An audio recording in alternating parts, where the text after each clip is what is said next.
función a lo que habíamos visto antes de lo que era el trabajo en laboratorio, con los dos, decíamos, con los dos métodos, el de Wende y el de Van Sust. Ahora vamos hacia dónde va pues, todo eso, dónde desencadena el por qué uno necesita saber el valor bromatológico de los diferentes alimentos. Entonces, es justamente para determinar el valor energético de los alimentos. Ese es el mayor propósito. Habíamos dicho que este análisis proximal fracciona los carbohidratos, ¿no? Los de difícil digestión y los de fácil digestión. Entonces entendemos que la fibra bruta, decimos, es la que está compuesta por los carbohidratos estructurales como la celulosa y la hemicelulosa.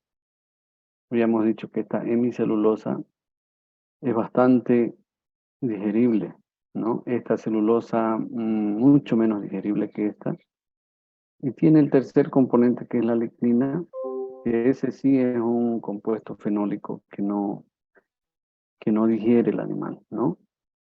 Entonces, y esta lignina aumenta a medida que la planta madura, ¿no? Ligándose con la celulosa y hemicelulosa. Entonces, baja notablemente la digestibilidad, ¿ya? Entonces, este compuesto que se hace es blindado, ¿no? Es resistente al ataque de las enzimas de las bacterias. Entonces, es fundamental, les decía, porque uno debe ser consciente y manejar pasto y entregar a los animales cuando están en un estado relativamente tierno. Bien, en ese análisis ya charlamos y vimos que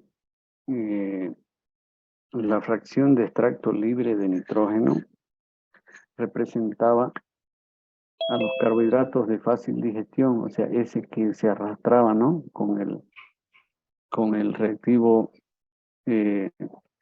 ácido, ¿no? En el de Wende. Entonces, ese extracto libre de nitrógeno están compuestos por almidones, por azúcares, por dextrina. También vimos que los lípidos, decíamos, tienen 2.25 veces más energía que los carbohidratos o que las proteínas. Entonces, con todos esos valores, esa información, esos datos, dice, pucha, tenemos que hacer algo con ellos para poder determinar la energía. Entonces ellos desarrollan este método, el de nutrientes digestibles totales, o su abreviación de NDT, ¿no? Nutrientes digestibles totales.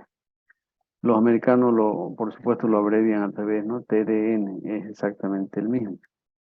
¿Y en qué consiste ese método? Entonces, ¿o cómo es que lo llegan a determinar? Dicen, bueno, vamos a hacer una investigación, un ejercicio, y le dan a los cerdos, ¿no? Un determinado alimento. Ese alimento tenía proteína bruta 15%, tenía grasa 6%, tenía fibra bruta 5% y tenía extracto libre de nitrógeno 67%. Entonces los 4 nutrientes que uno encuentra en un alimento. Las cenizas no, porque las cenizas son inertes, decíamos, ¿no? Son de la reacción inorgánica, no son nutrientes. Entonces, y le dan 2 kilos de ese alimento al cerdo. Viendo esta composición nutricional, yo hallo que debe ser un apecho de trigo. Aquí no dicen, no, pero bueno, le dan 2 kilos de este alimento en materia seca. Y entonces, 2 miligramos por el 15%, entonces consumían 300 gramos de proteína, 120 de grasa 100 de fibra y 1340 de extracto libre de nitrógeno. Le dan estos 2 kilos al cerdo y esperan que termine de evacuar, ¿no? Entonces agarran las heces y pesan y resulta que 500 gramos de materia seca.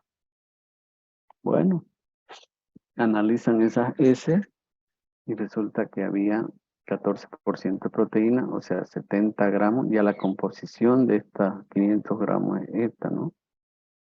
70 gramos de proteína porque tenía 14%, 4% de grasa, 5 por 4, 20, 12% de fibra tenían las S, se va a 60 gramos, 62% de extracto libre de nitrógeno, 300 días. Entonces, 300 menos 70, resulta que el animal hizo digestibilidad de 230. Entonces, lo colocan acá. La diferencia, ¿no? 300 menos 70, 230. Colocan acá. Grasa, aquí viene el tema. 120 menos 20 sería 100.